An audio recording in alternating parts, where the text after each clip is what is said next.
ఒక్క phone call తో మీ బంగారాన్ని విడిపించి ప్రెజెంట్ మార్కెట్ రేట్ కే కొని బ్యాలెన్స్ అమౌంట్ ని క్యాష్ గా లేకపోతే సమానమైన బంగారాన్ని మీకిస్తుంది అక్షయ గోల్డ్ హబ్. శరీరానికి విటమిన్స్, మినరల్స్ ఎంత అవసరమో ఫైబర్ కూడా అంతే ముఖ్యం. జీర్ణక్రియ నుంచి గుండె ఆరోగ్యాన్ని కాపాడే వరకు ఆరోగ్యానికి చాలా ప్రయోజనాలు చేకూరుస్తుంది. అయితే చాలా మంది తెలియకుండానే కూరగాయలు, పండ్లలో ఉండే ఈ ఫైబర్ను పాడేస్తుంటారు. ఆహారంలోని ఫైబర్ను వేస్ట్ చేస్తుంటారు.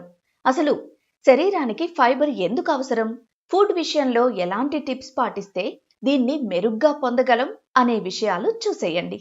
జీర్ణక్రియకు ఫైబర్ ఎంతగానో తోడ్పడుతుంది. మలబద్ధకం సమస్యను తగ్గించగలదు. వెయిట్ లాస్ అవ్వాలనుకునే వారికి కూడా ఇది చాలా కీలకం. రక్తంలోని చక్కెర స్థాయిని నియంత్రించడంలోనూ ఉపయోగపడుతుంది. గట్ మైక్రోబియం బలపడ్డంలో సహాయపడుతుంది. డయాబెటీస్, క్యాన్సర్, గుండె సంబంధిత వ్యాధుల రిస్క్ను తగ్గిస్తుంది. ఒక వ్యక్తి ప్రతిరోజు 25 నుంచి 35 గ్రాముల ఫైబర్ తీసుకోవాలని నిపుణులు చెబుతున్నారు. కూరగాయలు, ఆకుకూరలు, పండ్లు, ధాన్యాల్లో ఫైబర్ ఎక్కువగా ఉంటుంది. అయితే చాలా మంది వాటిని తీసుకునే విధానంలో చేస్తున్న పొరపాట్లతో వాటిలోని ఫైబర్ తగ్గిపోతుంది. శరీరానికి మెరుగ్గా అందడం లేదు. ముఖ్యంగా కూరగాయలు వండే విధానం, పండ్లను తీసుకునే పద్ధతిలో మిస్టేక్స్ చేస్తుంటారు. ఇదే ఆహార పదార్థాలు కాబట్టి దాంట్లో ఏం మనం పీసు యాడ్ చేసి తింటలేదు కాబట్టి కూరగాయలు ఏంటి, ఆకుకూరలు ఏంటి, ఇవన్నీ యాజ్ ఇట్ ఈజ్ తింటూ ఉంటే కావాల్సినంత పీసు వస్తుంది. అది న్యాచురల్గా మనకి డైజెస్ట్ చేసి ఆరోగ్యకరంగా ఉంచుద్ది అనమాట. బత్తాయికాయలు ఏంటి, అవి జాగ్రత్తగా తొనలు తీసి పైన తొక్క తీసి తొనలు తీసి కొంచెం నెమ్మదిగా తినేలాగా, యాపిల్ ఉంటే యాపిల్ ముక్కల కింద కోసం ముక్కల్లాగా తినేలాగా, ఇలాంటివన్నీ జ్యూసులు చేసి వాళ్ళకేమో స్పూన్ వేసి పట్టించేస్తే పీచు అంతా పోద్ది. చాలా మటుకు పాడైపోద్ది. మనం మళ్ళీ జ్యూస్ చేసి పోనీ అదే ఇవ్వం కదా, దాన్ని మళ్ళీ అన్నీ వడకొడతాం, ఉన్నదంతా తీసేస్తాం. అందులో అలా తీయడం వలన కొంత పీచు ఒకటే కాదు, కొన్ని వైటమిన్లు పోతాయి, కొన్ని నీటిలో కరిగే విటమిన్లు అని ఏంటి, కొంచెం కార్బోహైడ్రేట్స్ ఏంటి, ఇలాంటివన్నీ పోతూ ఉంటాయి. అందుకని జాగ్రత్తగా పండులాగే పెట్టాలి. పళ్ళ దగ్గర మటుకు కూరగాయలు సాధ్యమైనంత మటుకు కూరగాయలాగా మళ్ళీ వండినప్పుడు ఆ కూరగాయలు నీరు వచ్చేసి లేకపోతే ముద్ద తీసేసి లేకపోతే ఆ పీసు లాగంటిది తీసేసి ఇలాంటివి చేస్తారు. అలాంటివి కాకుండా అన్నీ కలిపి వండడం చాలా మంచిదండి. ఇలా చేస్తూ ఉంటే మనకి ఆరోగ్యకరంగా ఉంటుంది.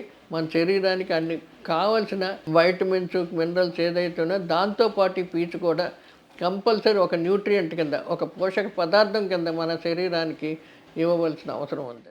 ప్రస్తుతం చాలా మంది ఎక్కువగా పాలిష్ చేసిన బియ్యం, పొట్టు తీసిన పప్పు ధాన్యాలు, రిఫైన్డ్ పదార్థాలు తీసుకుంటున్నారు.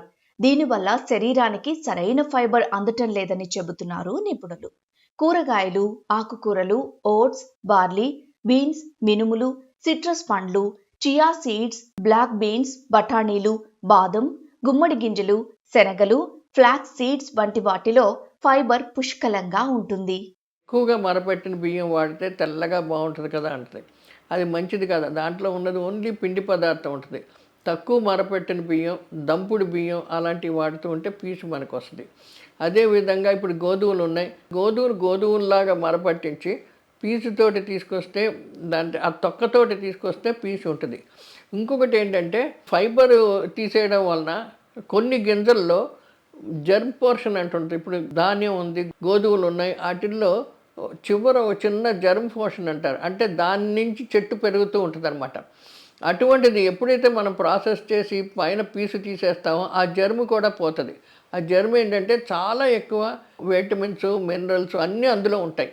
ఈ పీచు తీసేయడం వలన అది కూడా పోవడం వలన మనకేమో వచ్చినది కార్బోహైడ్రేట్స్ తప్ప, పిండి పదార్థాలు తప్ప మనకి కావలసిన మినరల్స్ అటువంటివి కూడా శరీరానికి లభ్యం కావు.